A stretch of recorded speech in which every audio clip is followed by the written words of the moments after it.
Hello भाई, एक बार फिर से आप लोगों का स्वागत है। जो भी हमने पिछली क्लास में डिस्कस किया था उसके आगे तुरंत बढ़ते हैं। तो अगला फिगर क्या है हमारा? सिलेंडर है, बेलन। तो बेलन के बारे में थोड़ा सा जो है, बेलन क्या होता है देख लीजिए। बेलन जो सिलेंडर यूज करते हैं वही एक बेलन होता है, बेलनाकार होता है। ठीक, ये होता है बेलन हमारा। ये इसकी हाइट होती है, ठीक, ये इसकी त्रिज्या होती है, ये इसकी हाइट होती है। ठीक है, तो सबसे पहले इसके बारे में बात किया जाए तो इसका आयतन, तीन चीज होता है। इसका आयतन होता है, वक्र पृष्ठ होता है, बेलन का वक्र पृष्ठ, और क्या होता है भाई? संपूर्ण पृष्ठ होता है। क्या होता है? संपूर्ण पृष्ठ होता है। तीन चीजें होती हैं।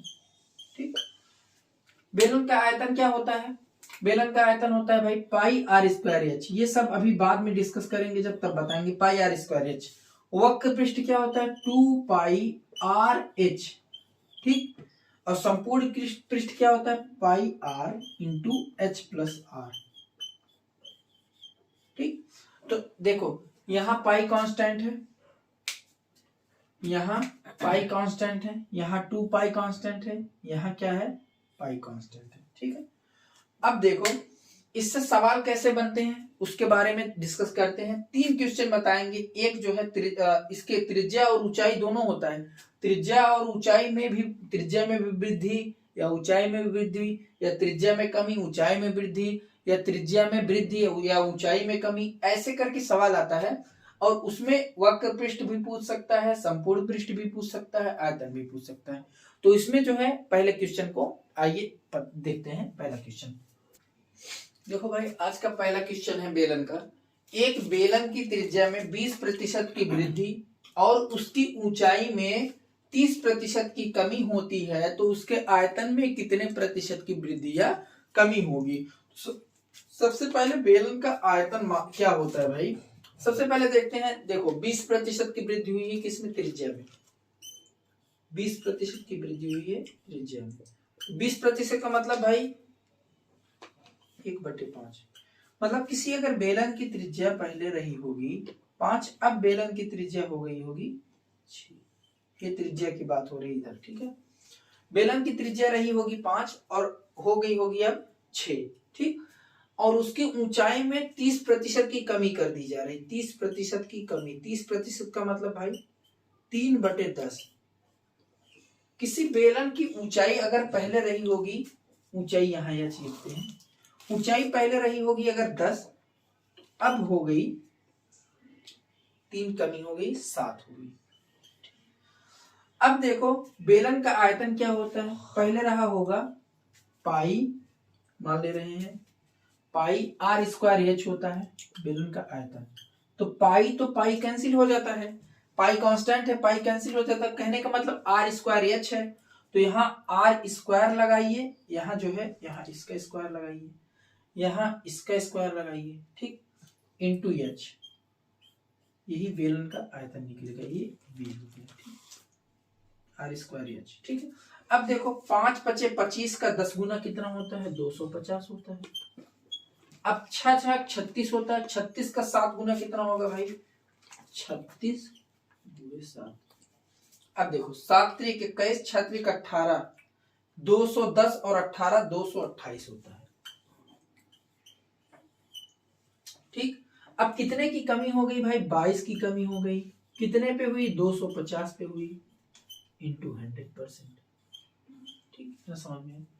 अब इसको काटेंगे, 25 × 1 = 25, 25 × 4 = 100, 22 × 4 = 88, 88/10 का मतलब कितना होता है भाई? 8.8%। ठीक, समझ में आया भाई?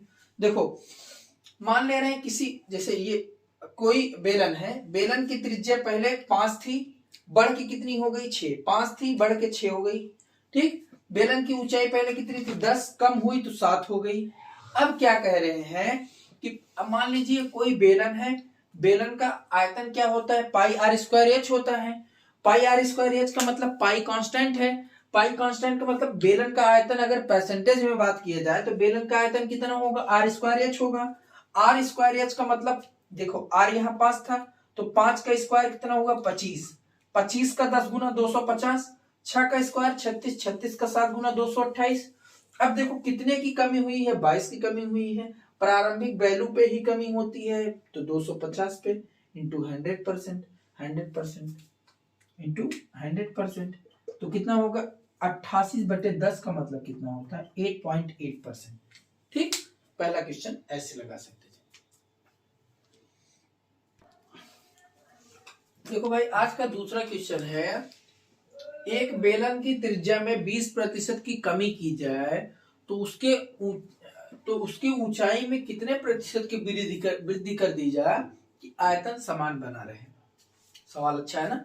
तो सबसे पहले देखते हैं बेलन की त्रिज्या की बात किया गया है तो 20% की कमी की जा रही है। 20% का मतलब क्या होता है। अच्छा, बेलन का आयतन डायरेक्टली हम लोग कहेंगे कि बेलन का आयतन क्या होता है r² h होता है। ठीक है, r² × h होता है। ठीक, त्रिज्या में 20% की कमी की जा रही है तो 20% का मतलब क्या होता है 1/5 होता है। मतलब किसी बेलन की त्रिज्या पहले 5 थी, अब बेलन की त्रिज्या कितनी हो गई भाई 4 हो गई। ठीक, into r² × h, r² × h, r ये हो जाएगा वॉल्यूम की। ठीक है, r² पहले कितना है 25, अब कितना है 16। ये पहले है प्रारंभिक वैल्यू, ये दोबारा जब मतलब कम होने के बाद। ठीक है, अब ये है सबसे पहले देखें कि आयतन समान करने के लिए अगर मान लीजिए कि हम आयतन को ऐसी संख्या से, मान लीजिए यहां आ गया हमारा 25, ठीक है ना, अगर इसको समान करना है तो यहां भी 25 आना चाहिए। ठीक, तो 16 का ऐसा गुणा कीजिए कि 25 आ जाए। ऐसे अगर मान लीजिए यहाँ 1 रख रहे हैं तो यहाँ चलो 16 का ऐसा गुणा करो कि ताकि 16 और 25 का एलसीएम, ऐसा संख्या लो 16 और 25 का एलसीएम हो। तो 16 और 25 का एलसीएम की बात की जाए तो हम कह सकते हैं कि 400 होगा कि नहीं। हाँ 400 हो जाएगा। तो 16 और 25 का एलसीएम कितना होगा 400 ले लेंगे। ठीक, तो 25 का कितना गुना 400 हो गया भाई, 25 का 16 गुना ही तो 400 होता है। ठीक, और 16 का 25 गुना ही तो 400 होता है। मतलब संख्या को पलट के गुणा करा लीजिए तो आयतन बराबर हमेशा आएगा। ठीक, अब देखो संख्या को पलट के, अगर यहाँ 25 है तो यहाँ 16 से गुणा करा लो, यहाँ 16 है तो यहाँ 25 से गुणा करा लो। अब देखो ऊंचाई में पूछे हैं वृद्धि, तो 16 था ऊंचाई, अब 25 हो गया तो 9 की वृद्धि हो गई। 9 की वृद्धि हुई किस पे हुई भाई 16 पे हुई। प्रारंभिक वैल्यू कितनी थी, पहला मान कितना था 16 इंटू 100% होता है। ठीक, अब इसको काटेंगे तो 25 से कटेगा 25 बार में, और इसको काटेंगे तो 4 बार में कटेगा। ठीक, अब 25 का 9 गुना कितना होता है भाई 225 होता है बटे 4। अब देखो कितना प्रतिशत आएगा 225 बटे 4 प्रतिशत भी आ सकता है ऑप्शन में। ऑप्शन में ये भी आ सकता है 4 × 5 = 20, फिर 2 बचा, फिर 4 × 6 = 24, फिर 4 × 1 = 4, 4 दूनी 8, 4 × 5 = 20, इतना आ सकता है 56.25%। दो तरीके हैं, कुछ नहीं है भाई। देखो पहले त्रिज्या 5 थी 4 हो गई, तो अगर हमको r² निकालना था तो 25 है r², ये r था ये r² है, ये r था कैपिटल R था, ये कैपिटल R² है। ठीक, कैपिटल R 16 हो गया। अब हमको आयतन समान रखना है, ये वॉल्यूम देखो वॉल्यूम समान रखना है, दोनों वॉल्यूम पहला और वॉल्यूम दूसरा दोनों समान रखना है, दोनों आयतन समान रखना है। तो अगर हम दोनों आयतन समान रखना है तो इसमें हम 16 से गुणा करा दे, इसमें 25 से गुणा करा दे। ठीक, समान नहीं हो जाएगा भाई, 25 का 16 गुना या 16 का 25 गुना दोनों तो बराबर होगा। तो जितना भी आ रहा है 400 आ रहा है दोनों। ठीक, 400 आ रहा है। तो अब यही पूछे ऊंचाई में कितने प्रतिशत की वृद्धि की जाए। ऊंचाई में वैसे तो वृद्धि हमने कर दी 9, लेकिन 9/16 कितना प्रतिशत होता है, ठीक, यही पूछे। अगर ऐसे भी निकालना चाहे तो हमको ये पता है 1/16 कितना होता है भाई, 1/16 होता है 6.25, इसका 9 गुना, 9 × 6 = 54, और यह आ जाएगा कितना 54 × 2 = 56.25। ठीक, ऐसे भी लगा सकते थे, चाहे जैसे लगाइए आपका आंसर आएगा। ठीक। अब बेलन के वक्र पृष्ठ पर आधारित एक प्रश्न करते हैं, उसके बाद संपूर्ण पृष्ठ पर आधारित एक प्रश्न, उसके बाद शंकु पर आते हैं। ठीक, देखो भाई तीसरा सवाल, अगला सवाल है, एक बेलन की त्रिज्या 20% बढ़ा दी जाए तथा उसकी ऊंचाई 25% कम कर दी जाए तो उसका पृष्ठीय क्षेत्रफल कितना होता है। तो देखो त्रिज्या की बात की जाए तो बेलन की त्रिज्या कितना है, 20% बढ़ा दिया गया। 20% का मतलब 1/5 होता है। तो बेलन की त्रिज्या अगर पहले थी 5, अब हो गई कितना, पहले ये दोबारा अब हो गई कितना भाई, पहले क्या थी 5 थी, अब हो गई कितना 6। ठीक है, अब बेलन की ऊंचाई क्या कर दी गई है, 25% कम कर दी जाए। 25% का मतलब क्या होता है भाई, 1/4। बेलन की ऊंचाई, अगर ऊंचाई की बात की जाए तो ऊंचाई अगर पहले क्या थी 4 थी, अब कितनी हो गई भाई, 3 हो गई। ठीक, अब देखो वक्र पृष्ठ क्या होता है, बेलन का वक्र पृष्ठ होता है 2π RH। तो हमने बताया था 2π कांस्टेंट रहता है, 2π कांस्टेंट। अभी मान लीजिए 2π RH था, अब बढ़ने के बाद हो जाएगा 2π कैपिटल R कैपिटल H। तो 2π से 2π कैंसिल हो जाता है, तो फिर मतलब RH और RH बचा। तो R और H का गुणा ही तो बेलन का क्या होता है, पृष्ठीय क्षेत्रफल होता है। ठीक, तो इसका गुणा दोनों का, पहला पृष्ठीय क्षेत्रफल निकलेगा 20 हो जाएगा, दूसरा पृष्ठीय क्षेत्रफल देखो यहाँ क्या छत्रिक 18 हो जाएगा। तो 2 की कमी हुई 20 पे, तो कितना होगा 1/10। 1/10 कितना होता है भाई, 10%। 10% की कमी हो जाएगी। अब इसमें प्रतिशत परिवर्तन भी लगा सकते थे कि देखो 2 संख्या है, यहाँ तो स्क्वायर तो नहीं लगा है कि 2 संख्या 3 संख्या हो जाएगी, तो 2 बार गुणा होकर तीसरा प्राप्त हो रहा है। तो क्या होता था, 20% बढ़ा, फिर क्या हुआ 25% कम हुआ, फिर क्या होगा प्लस माइनस 20 × 25 बटे, अब देखो 20 से 25 है तो -5 यहाँ बचा, माइनस, अब देखो इसको काटेंगे 25 से 25, 25 चौके 100, 4 बचे 20, -5 है, -5 5 -10%। ठीक, समझ में आया भाई। देखो दोनों तरीकों से लगा सकते हैं। जब क्षेत्रफल की बात किया जाएगा तो प्रतिशत परिवर्तन डायरेक्टली यूज कर लीजिएगा, वो इजी रहता है। और फ्रैक्शनल वैल्यू अगर नहीं आ रहा है तो, अगर ऐसे सिंपल परसेंटेज दिया है तो ही प्रतिशत परिवर्तन यूज कीजिएगा। अभी आ जाता 9 सही 1/11%, तो आप इसमें सेट नहीं कर पाते, सेट करते करते परेशान हो जाते, सेट कर नहीं पाते। तो जब अगर वैसे आएगा तो ये वाला मेथड लगा लीजिएगा, अगर सिंपल परसेंटेज आता है तो प्रतिशत परिवर्तन लगा लीजिएगा। ठीक, अगला एक क्वेश्चन है संपूर्ण पृष्ठीय क्षेत्रफल का। देखो भाई अगला क्वेश्चन है, एक बेलन की त्रिज्या 30% बढ़ा दी जाए तथा ऊंचाई 10% कम कर दी जाए तो उसके संपूर्ण पृष्ठीय क्षेत्रफल में कितने प्रतिशत की वृद्धि या कमी होगी। तो संपूर्ण पृष्ठीय क्षेत्रफल की बात कर रहे हैं, तो सबसे पहले देखो त्रिज्या की बात है, तो त्रिज्या, बेलन की त्रिज्या की बात है, त्रिज्या 30% बढ़ गई। ठीक, 30% का मतलब क्या होता है भाई, 3/10। तो पहले अगर उसकी त्रिज्या 10 थी पहले, तो उसकी त्रिज्या अब कितनी हो गई भाई, 13 हो गई। ठीक, 3 की वृद्धि हुई। उसकी ऊंचाई को 10% कम कर दिया जाए, तो ऊंचाई देखो, ऊंचाई एच को क्या किया जा रहा है, 10% कम कर दिया जा रहा है। तो 10% का मतलब 1/10। उसकी ऊंचाई अगर पहले जो है 10 थी, अब कितनी कर दी गई, 9। अब हमको ये पता है कि बेलन का संपूर्ण पृष्ठीय क्षेत्रफल क्या होता है भाई, πr × h+r। अच्छा, अगर बढ़ने के बाद हम इसको कैपिटल R कर दे, इसको कैपिटल H कर दे तो काम हो जाएगा। तो इसको कह सकते हैं pi capital R × capital H plus capital R, ये कह सकते हैं। नहीं, ये इससे कैंसिल हुआ। ठीक, तो अब हम कह सकते हैं डायरेक्टली कि दोनों को जोड़ के R से गुणा करा दो तो पहला संपूर्ण पृष्ठीय क्षेत्रफल निकल जाएगा, फिर दोनों को जोड़ के R से गुणा करा दो दूसरा संपूर्ण पृष्ठीय क्षेत्रफल निकल जाएगा।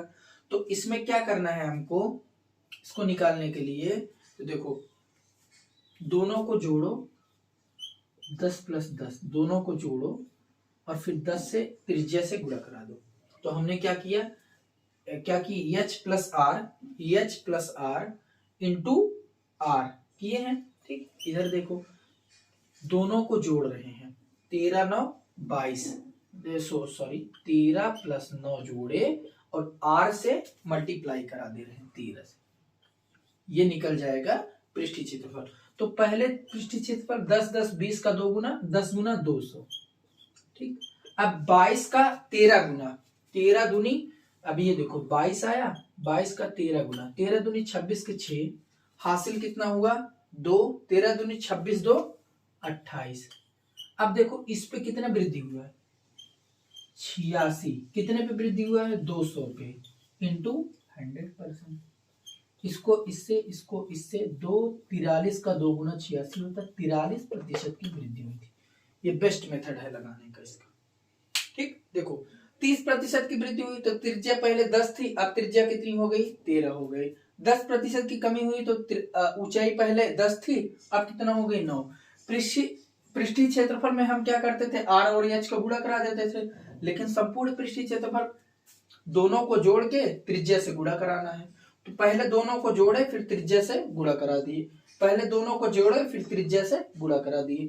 तो 200 पहले आया, पहले हमारा संपूर्ण पृष्ठीय क्षेत्रफल 200 था, अब कितना हो गया 286 हो गया। तो 86 की वृद्धि हुई 200 पे इंटू 100%, 43% आ गया। ठीक, तो सिलेंडर बेलन खत्म हो गया। आगे हम लोग शंकु को पढ़ते हैं। शंकु देखो, शंकु के बारे में थोड़ा सा ऐसे ही देख लो, अभी बता देंगे फार्मूला पूरा। इसमें कहें अगर आयतन की बात करें 1/3 पाई आर स्क्वायर एच होता है आयतन, इससे पूरा कोई मतलब नहीं, आर स्क्वायर एच पूरा बेलन वाला है। तो इसके आयतन के बारे में हम लोग ज्यादा डिस्कस नहीं करेंगे। बेलन का आयतन कह सकते हैं, बेलन के आयतन में जो तरीका लगाते थे, जो अप्रोच करते थे, वही शंकु में भी कर देंगे। अब इसके वक्र पृष्ठीय क्षेत्रफल में क्या रहता है, पाई आर यल रहता है। ठीक, अगर ऊंचाई दिया है और यल पूछ लिया है तो उसको निकालना पड़ेगा आपको, इसको बता देंगे आपको। और इसके संपूर्ण पृष्ठीय क्षेत्रफल क्या होता है, pi r into l plus r होता है। ठीक, तो इसको भी बता दे रहे हैं हम, 2 क्वेश्चन इसको बता दे रहे हैं। ठीक, और आयतन अगर आ जाएगा, शंकु का आयतन जैसे बेलन के आयतन में, मतलब हम लोग तरीका लगाते, जो तरीका बेलन के आयतन में लगाते थे वही शंकु वाले में भी लगा लेंगे। ठीक, चलिए अगले शंकु पे हम लोग चलते हैं। देखो भाई अगली आकृति क्या है, शंकु है। देखो शंकु का क्या है, शंकु एक टोपी, देखो टोपी सांता क्लॉज वाली या बर्थडे वाली टोपी जो होती है, उसी की आकृति की एक आकृति होती है शंकु। इसका हमको आयतन या क्षेत्रफल पूछता है। तो देखो शंकु क्या होता है, शंकु का अगर मान लीजिए एक इससे लंब डाल दे रहे हैं तो ये शंकु की त्रिज्या होती है और ये शंकु की ऊंचाई होती है, ये शंकु की तिर्यक ऊंचाई जिसको यल कहते हैं। ठीक है, अब हम इसके बारे में बाद में डिस्कस करेंगे मेंसुरेशन के टाइम पे। तो सबसे पहले हम इसका आयतन की बात किया जाए तो आयतन के बारे में हमको पता है, आयतन क्या होता है, पृष्ठीय क्षेत्रफल क्या होता है, पृष्ठीय क्षेत्रफल, पृष्ठीय क्षेत्रफल वक्र पृष्ठीय क्षेत्रफल होता है। वक्र पृष्ठीय क्षेत्रफल ये क्या होता है भाई, संपूर्ण पृष्ठीय क्षेत्रफल क्या होता है, संपूर्ण पृष्ठीय क्षेत्रफल। देखो आयतन क्या होता है, बेलन का आयतन आप लोगों को पता है, उसी का 1/3 गुना होता है पाई आर स्क्वायर एच, 1/3 गुणे पाई आर स्क्वायर एच। शंकु वक्र पृष्ठीय क्षेत्रफल क्या होता है, पाई आर यल होता है, पाई आर यल। संपूर्ण पृष्ठीय क्षेत्रफल क्या होता है, pi r into l plus r या आर प्लस बी। ठीक, यही होता है। तो इसके सवालों को देखते हैं। तो इसमें आयतन के बारे में तो हम लोग बता ही चुके हैं, 1/3 यहाँ कांस्टेंट रहेगा, 1/3 कांस्टेंट है। तो आर स्क्वायर एच हम लोग तो बेलन में भी लगाते थे, तो इसके बारे में तो ज्यादा डिस्कस नहीं करना है। इसका वक्र पृष्ठीय क्षेत्रफल कैसा है, पाई कांस्टेंट, यहाँ भी पाई कांस्टेंट। आर और यल मतलब जो है इसकी त्रिज्या और तिर्यक ऊंचाई का गुणनफल जो है उसका वक्र पृष्ठीय क्षेत्रफल, और तिर्यक ऊंचाई और त्रिज्या को जोड़कर त्रिज्या का गुणनफल करेंगे तो इसका संपूर्ण पृष्ठीय क्षेत्रफल परसेंटेज में निकलेगा। ठीक, तो पहला क्वेश्चन इसमें देखते हैं। देखो भाई, शंकु का पहला क्वेश्चन है, एक शंकु की त्रिज्या में 25% की वृद्धि तथा उसके तिर्यक ऊंचाई में 40% की कमी की जाए तो उसके वक्र पृष्ठीय क्षेत्रफल तथा संपूर्ण पृष्ठीय क्षेत्रफल पर क्या प्रभाव पड़ेगा। तो एक ही क्वेश्चन में हम दोनों दे दिए हैं और दोनों को इसी में समझा देते हैं। शंकु खत्म, उसके बाद हम लोग पढ़ेंगे घनाभ। तो देखो, सबसे पहले क्या है, त्रिज्या है। तो त्रिज्या मान लीजिए, त्रिज्या में क्या किया गया, 25% की वृद्धि किया गया है। तो मान लीजिए त्रिज्या हमारी r है, ठीक। तो पहले त्रिज्या क्या थी, फिर उसके बाद त्रिज्या क्या हुई, ठीक। 25% का मतलब 1/4 होता है। तो पहले त्रिज्या क्या थी, 4 थी, अब क्या हो गई भाई, 5 हो गई, ठीक। ऊंचाई क्या कर दी गई, 40% कम कर दी गई। तो अब देखो, 40% का मतलब क्या होता है, 20% का मतलब क्या होता है भाई, 1/5, और 40% का मतलब होता है भाई 2/5, ठीक। तो ऊंचाई क्या है, ऊंचाई हमारी, ऊंचाई जो है पहले अगर 5 थी, अब कम करके कितनी कर दी गई, 3 कर दी गई। पहले अगर ऊंचाई 5 थी, अब कर दी गई 3। अब देखो हम क्या कहते, वक्र पृष्ठ क्या होता है। पहले अगर हमारा वक्र पृष्ठ पाई आर स्मॉल एल था, अब बाद में अगर बढ़ने के बाद या कम होने के बाद पाई capital R L capital L हो गया। तो पाई से पाई कांस्टेंट, तो मतलब इन दो संख्याओं का गुणा करके हमको वक्र पृष्ठ निकल जाएगा, वक्र पृष्ठ निकल जाएगा। तो इन दोनों संख्याओं का गुणा करा ले रहे हैं। तो ये कितना हो गया 20, ये कितना हो गया भाई 15। तो पहले हमारा वक्र पृष्ठ क्या था, 20 था, अब हो गया 15। तो कितने की कमी हुई, 5। 5 की कमी हुई किस पे, 20 पे। 5/20 का मतलब 1/4। 1/4 कितना होता है भाई, 25%। तो हमारा वक्र पृष्ठ अब 25% कम होगा। अब देखो यहाँ दो संख्याएं हैं, दो संख्या का गुणा करके तीसरी संख्या मिल रही है, तो प्रतिशत परिवर्तन भी लगा सकते थे। 25% की वृद्धि, 25% की वृद्धि, ठीक। उसके बाद फिर 40% की कमी, 1 + 1 माइनस, तो आगे माइनस 25 गुणे 40/100, ठीक। अब देखो 25 1 के 25, 25 चौके 100, 4 1 के 4, 4 दहम में 40। अब यहां देखो 4 दहम में 40। यहां देखो 40 और 25, 40 में से 25 गए, -15, माइनस का चिन्ह, ये देखो 40 बड़ा है, माइनस चिन्ह लगा है, माइनस लगाओ। फिर -10, 25 और 10, -10 और -25 -10 और -15 कितना होता है, -25। तो 25% की कमी हो गई, ठीक। यहाँ देखो कम ही हो रहा था, ठीक। तो इसके तुरंत जो है इसी में संपूर्ण पृष्ठ को भी समझ लेते हैं।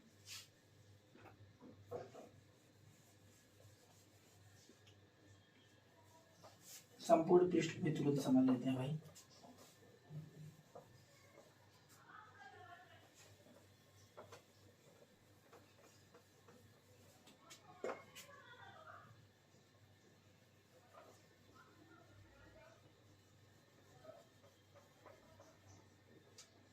देखो क्या हुआ था कि 25% की वृद्धि उसके तिर्यक ऊंचाई में, अच्छा त्रिज्या में, सॉरी, त्रिज्या में 25% की वृद्धि तिर्यक ऊंचाई में, तो वहां एच की जगह पे एल रखना था, सॉरी। पाई आर एल होता है उसका संपूर्ण पृष्ठीय क्षेत्रफल। तो त्रिज्या क्या, शंकु की त्रिज्या 25% बढ़ गई, तो +25% त्रिज्या बढ़ी है, ठीक। तो पहले अगर मान लीजिए त्रिज्या यहां थी, पहले अगर त्रिज्या 25% 1/4, तो पहले त्रिज्या कितनी थी, 4 थी। अब कितनी हो गई भाई त्रिज्या, 5 हो गई, ठीक है।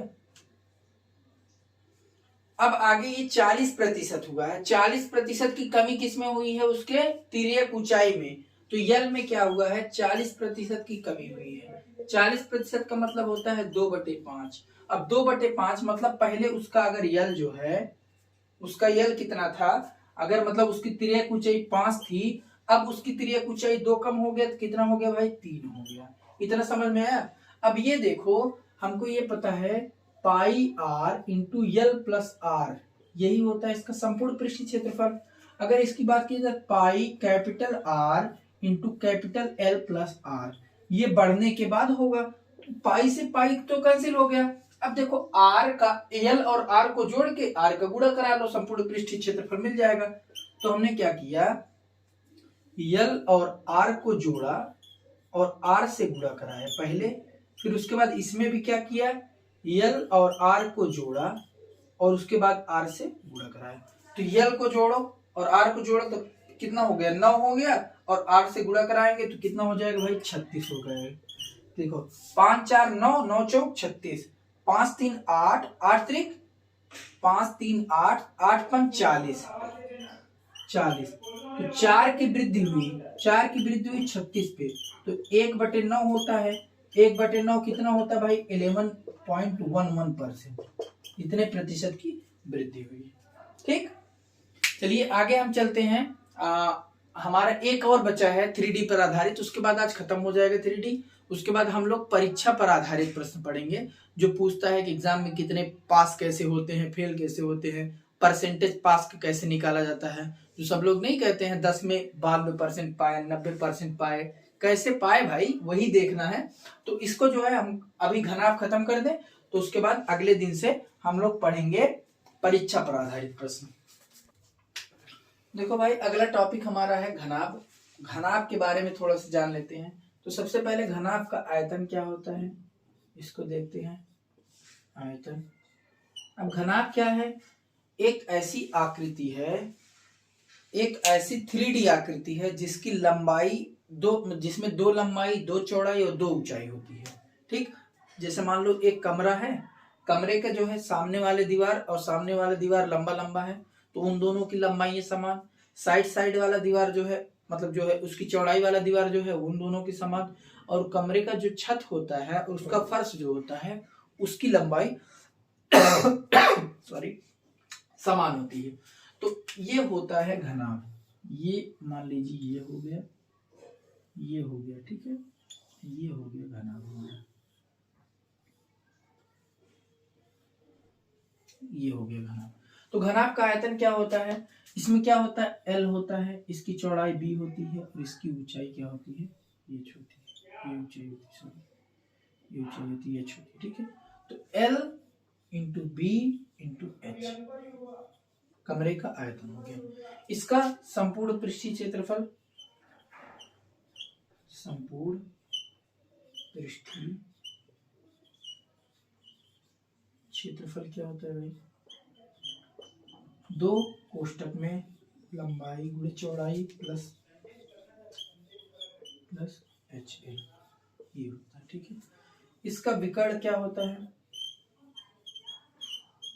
विकर्ण, इसका विकर्ण क्या होता है, विकर्ण होता है रूट में L स्क्वायर, लंबाई की स्क्वायर, लंबाई का वर्ग प्लस चौड़ाई का वर्ग प्लस ऊंचाई का वर्ग। एक सवाल और आता है चारों दीवारों का क्षेत्रफल, एक कमरे के चारों दीवारों का क्षेत्रफल, चारों दीवारों का क्षेत्रफल, 2 गुणे लंबाई प्लस चौड़ाई गुणे ऊंचाई। इसमें ऊंचाई को 2 बार नहीं जोड़ते हैं, लंबाई और चौड़ाई को जोड़ देते हैं और छत जोड़ देते हैं, चारों दीवारों का क्षेत्रफल निकल जाता है। छत को नहीं जोड़ते, सॉरी फर्श को जोड़ देते हैं। ठीक, तो इसमें जो सवाल बनते हैं, जो प्रीवियस ईयर में सवाल आए हैं उसको ही सिर्फ देखते हैं। ठीक है, चलिए आइए अपने क्वेश्चन पर आते हैं। देखो भाई पहला क्वेश्चन घनाभ का है। घनाभ के आकार वाले एक कक्ष की लंबाई, चौड़ाई तथा ऊंचाई में क्रमशः 10%, 20% और 25% की वृद्धि कर दी जाए तो घनाभ के आयतन में कितने प्रतिशत की वृद्धि होगी।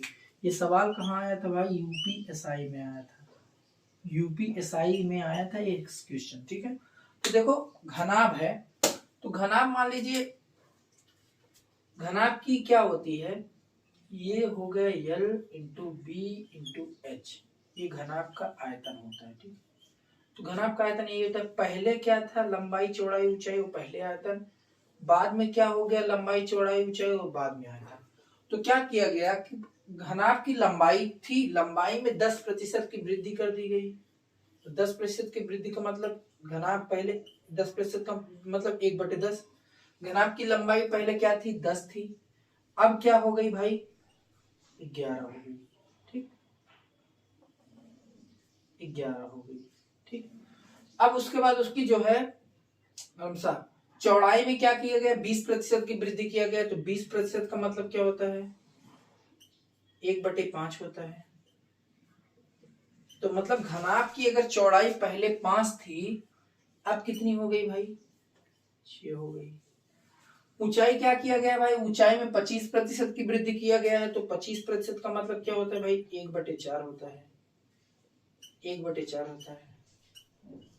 अच्छा, घनाभ की ऊंचाई अगर पहले 4 थी तो अब बढ़ के कितनी हो गई, 5। ठीक, तो घनाभ का आयतन 5 चौक 20 धाम में 200, 6 पंचे 30, 30 का 11 33, 330। ठीक, तो कितने की वृद्धि हुई, 130 की वृद्धि हुई। कितने पे हुई भाई, 200 पे, इंटू 100%। यही तो करते हैं, 2 जीरो से 2 जीरो, 2 जीरो से 2 जोड़ी कर, ये हो जाएगा 65 दूनी 130%। एक तरीका ये है। दूसरा तरीका क्या है कि हमको पता है कि घनाभ की जो है, जैसे मान लो लंबाई क्या थी, लंबाई घनाभ का आयतन, पहले आयतन दोबारा आयतन, कैपिटल स्मॉल भी कैपिटल भी। घनाभ की लंबाई 10% बढ़ी, तो सीधा दिमाग में नोट करना है 10% का मतलब पहले 1/10 होता है, और पहले क्या थी, 10 थी, अब क्या हो गई, 11 हो गई। ठीक, 20% का मतलब क्या होता है, 20% का मतलब 1/5 होता है। तो पहले 5 था, अब हो गया 6। 25% का मतलब क्या होता है, 1/4 होता है। तो पहले 4 था, अब हो गया 5। ठीक, ये हो गया। ठीक है, 5 से 5 कैंसिल। ठीक, अब इस देखो, इस 4 को 2 बार में, इसको 3 बार में। ठीक है, तो 10 दूनी 20, पहले आयतन 20 था, 11 3 33, अब आयतन कितना हो गया। अब देखो, कुछ करना नहीं है, ये सब देख रहे ही नहीं कितना ज्यादा कितना कम। इसको 100 बना लो, इसको 5 कर दो, इसको भी 5 कर दो। 33 का 5 गुना 150, 5 का 3 गुना 15, तो ये हो जाएगा तो 165। ये कितना हो जाएगा, 100। हमने कहा था 100 से जितना ज्यादा होता है उतना प्रतिशत ज्यादा होता है, तो ये 65% भी ज्यादा है। ठीक, समझ में आया। दोनों मेथड यूज कर सकते हैं जिससे आपको सही लगे। कोशिश करो हर चीज को 100 बनाओ या 1 बनाओ, वहां से आपको क्वेश्चन इजी पड़ेगा। ठीक, अगले क्वेश्चन की तरफ चलते हैं। देखो दूसरा क्वेश्चन है, अभी तो सिर्फ वृद्धि हो रही थी, इसमें कम भी कर दी गई। एक घनाभ की लंबाई और चौड़ाई क्रमशः 10% और 20% बढ़ा दिया जाता है, और उसकी ऊंचाई 20% कम कर दी जाती है, तो घनाभ का आयतन कितना प्रतिशत बढ़ेगा या कम होगा, पूछे। तो देखो, सबसे पहले क्या किया गया है, घनाभ की लंबाई और चौड़ाई को 10% बढ़ाया गया है। तो मान लीजिए 10% क्या होता है, 10%। 10% का मतलब 1/10। तो लंबाई अगर पहले 10 थी, अब हो गई कितनी, 11। चौड़ाई की बात किया गया है तो 20% बढ़ाया गया है। 20% का मतलब होता है 1/5। 1/5।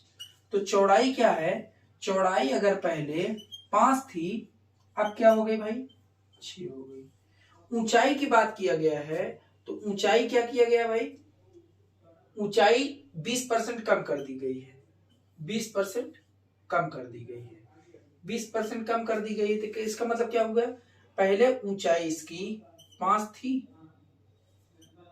1 कम कर दिया। ठीक, तो पहले ऊंचाई इसकी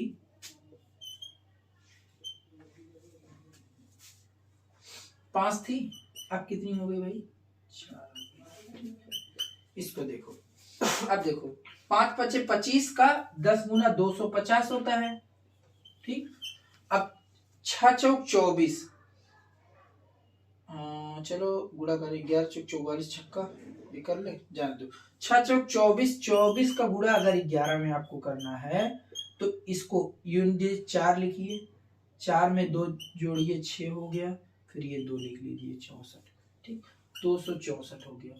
तो कितने की वृद्धि हुई भाई, 14 की वृद्धि हुई। किस पे हुई भाई, 250 पे। ठीक, इसको 100% लिखिए। इसको काटेंगे, एक बार में कटेगा, 25 के 25, 25 चौके 100। इसको काटेंगे, 14 चौको 56, 56 का मतलब 5.6%। ठीक, ये तरीका हो गया। दूसरा तरीका क्या है कि मान लीजिए पहले आयतन स्मॉल भी, दूसरा आयतन कैपिटल भी। 10% की वृद्धि हुई तो 10 था 11 हो गया। 20% की वृद्धि हुई तो 20 का 5 था 6 हो गया। फिर क्या हुआ भाई, 20% कम हुआ तो 5 था 4 हो गया। अब इसको काटेंगे तो कितना हो जाएगा, 5 हो जाएगा। इसको काटेंगे कितना हो जाएगा, 2 हो जाएगा। ठीक, तो 5 पचे 25 पचे 125।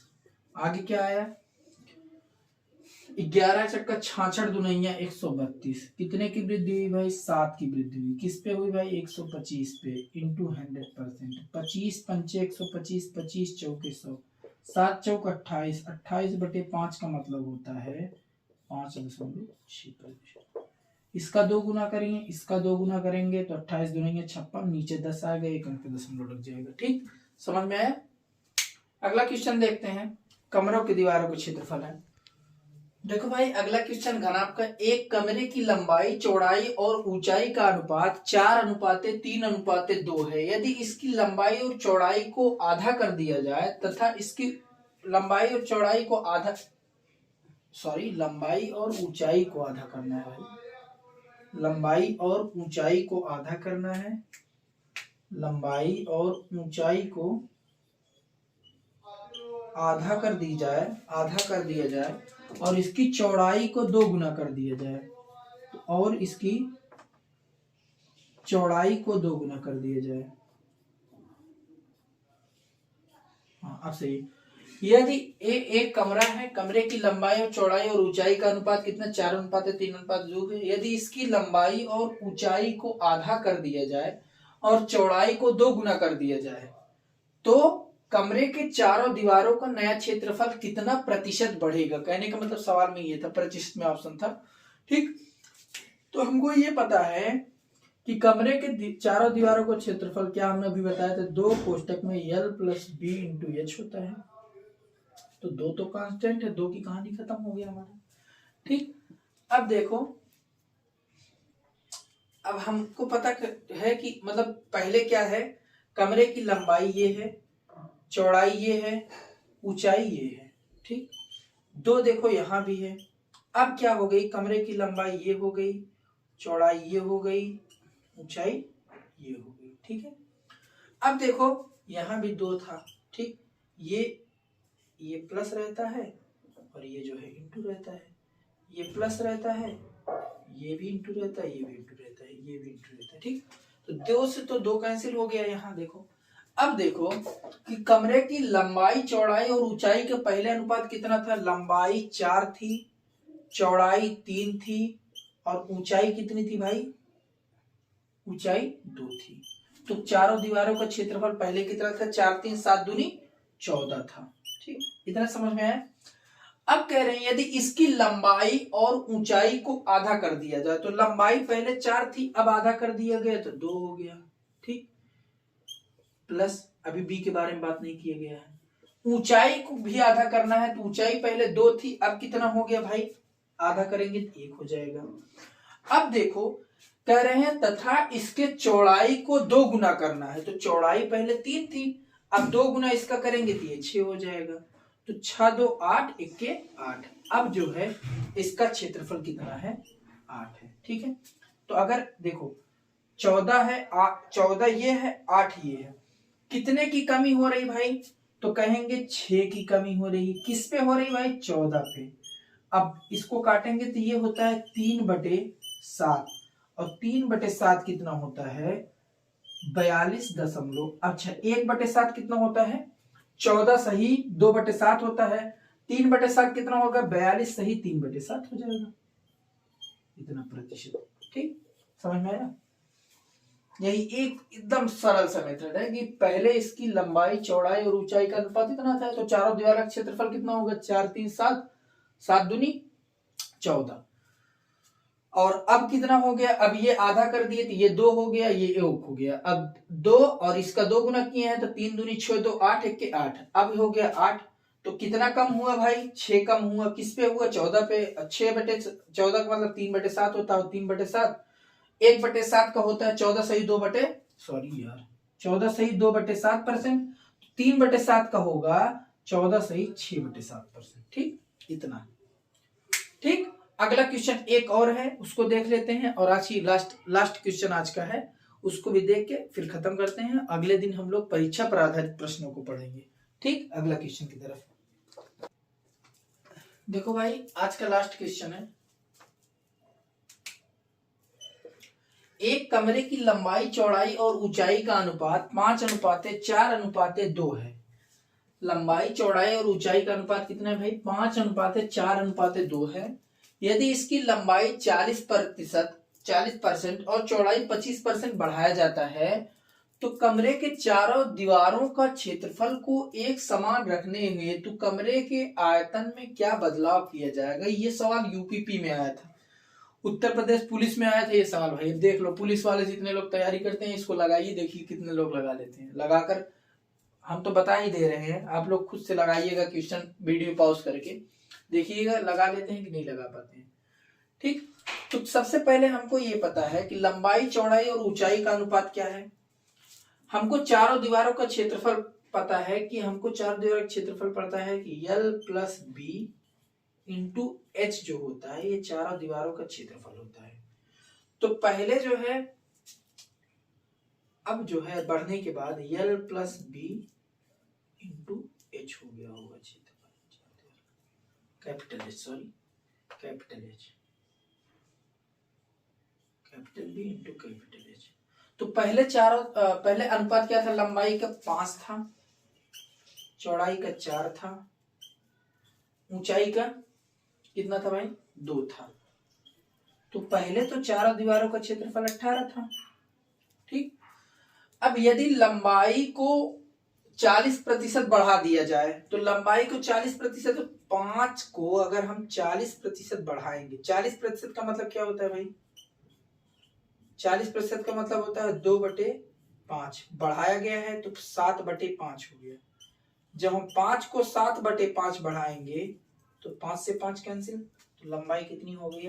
7 हो गई। प्लस चौड़ाई को कितना बढ़ाया गया भाई? 25% बढ़ाया गया। 4 था, 4 को 25% बढ़ाया गया।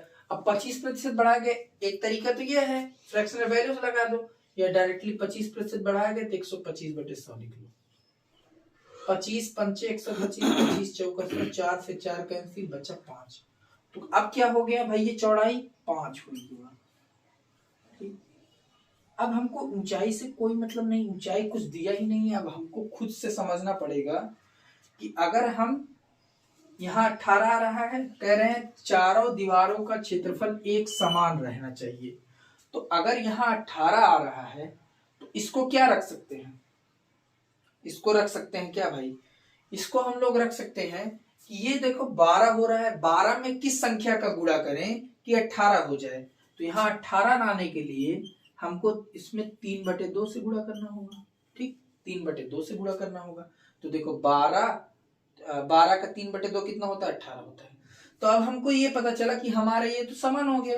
अब क्या बोला है क्वेश्चन की आयतन में क्या बदलाव किया जाएगा? आयतन में तो पहले आयतन हमारा कितना था? पहले स्मॉल v था, बाद में कैपिटल V हो गया। पहले आयतन हमारा क्या था? पहले लंबाई 5 थी, चौड़ाई 4 थी और ऊंचाई 2 थी। अब क्या हो गया भाई? लंबाई हमारा कितना हो गया? 7 हो गया। चौड़ाई कितना हो गया भाई? 5 हो गया ना, और ऊंचाई कितना हो गया? 3/2 हो गया, 3/2। ठीक, अगर हम दोनों साइड 2 का गुणा करा लें, इधर भी इधर भी, ये 2 से 2 कैंसिल हो जाएगा, ये 2 दूनी 4 हो जाएगा। ठीक, इसको कहानी खत्म। अब देखो 5 चौक 20 चौक 80, पहले आयतन कितना हुआ भाई? 80। बाद में फिर आयतन कितना होगा? 7 पचे 35 तेइया 105, 105 अब आयतन हो गया। तो कितने की वृद्धि हुई भाई? 25 की वृद्धि हुई। किस पे हुई भाई? 80 पे, इंटू 100%। देखो 20 चौक 80, 20 पंचे 100, 5 पचे 25, 125/4 आया। तो 4 3 12, 4 1 4, 4 दूनी 8, 4 पचे 20, 31.25% की वृद्धि हुई होगी आयतन में, जब हम कमरे के चारों दीवारों के क्षेत्रफल को समान रखेंगे यदि उसकी लंबाई में 40% और चौड़ाई में 25% की वृद्धि हो। तो ऊंचाई को भी हम लोग कम करेंगे। लंबाई और चौड़ाई में अगर वृद्धि हो रही है तो ऊंचाई को कम करना पड़ेगा। ऊंचाई को कम करने के लिए अगर ऐसे लगाना चाहते थे तो ये 2 है, ये 1.5 डेढ़ है, तो इसका मतलब 0.5 की कमी हुई है 2 पे, इंटू 100% करेंगे तो इसमें क्या होगा, 25% की कमी हो गई। तो ऐसे भी अगर लगा सकते थे। पहले लंबाई क्या थी, 5 थी, 4 थी, 2 थी, अब ये क्या हो गया, 7 हो गया, अब ये क्या हो गया, 5 हो गया। देखो 7 का मतलब 40% बढ़ गया, 25% बढ़ गया। अब ये 2 था, अब ये घटा है, अब ये घटा है, कितना घटा है, 25% घटा है। तो 2 का 25% घटाएंगे 75/100 होता है। 25 या 75, 25 चौके 100, 2 दूनी 4, 3/2 आया। अब दोनों साइड हमने 2 से मल्टीप्लाई करा लिया, तो ये हो जाएगा 4, ये हो जाएगा 3, तो ये हो जाएगा ये 80, ये हो जाएगा 105। अब इसको जो है 25 ज्यादा है 80 से, तो 25/80 इंटू 100%। ये आपका सवाल था, अच्छा सवाल था, बहुत अच्छा सवाल पूछा था, योगी जी वाले सवाल। चलो ठीक है, अब हम लोग, हमारा ये खत्म हो गया 2D 3D खत्म हो गया। हम लोग साधारण प्रश्नों को कर लिए, प्रतिशत कमी वृद्धि को कर लिए। आगे हम लोग परीक्षा पर आधारित प्रश्न, एग्जाम में जो आता है ना कि परीक्षा पर आधारित प्रश्न, एक व्यक्ति 500 में से 320 नंबर पाया तो उसका परसेंटेज क्या है। ये एक व्यक्ति मतलब एक परीक्षा में 33% प्राप्त करने वाला विद्यार्थी पास होता है, 200 नंबर पाया और 66 नंबर से फेल हो गया, तो मतलब परीक्षा का पूर्णांक कितना होगा। तो ठीक है, ऐसे क्वेश्चन को हम लोग अगले दिन डिस्कस करेंगे। आज के लिए धन्यवाद भाई।